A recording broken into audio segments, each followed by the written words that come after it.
Hello friends, welcome to skool.online channel. If you are new, please subscribe. Clicking taskbar icon does not minimize app. For example, if I click on this Internet Explorer Edge icon, it doesn't minimize. Right now it's working for me.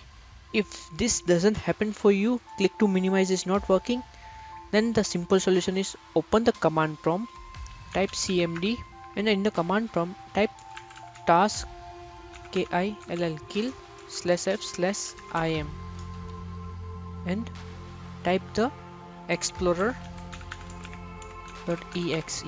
This will close this explorer taskbar and all your file explorer. Now press enter.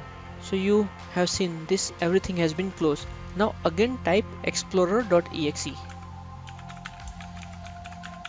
So this will bring up all your windows except the file explorer. Now if you click on the taskbar, you will be able to click on minimize and restore the window.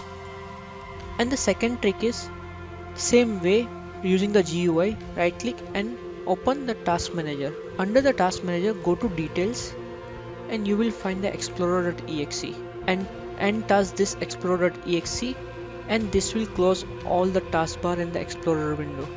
And then you can again using the run command type explorer.exe. So this will restore all your windows except the file explorer. Hope this solution worked for you. Thank you very much. Bye bye.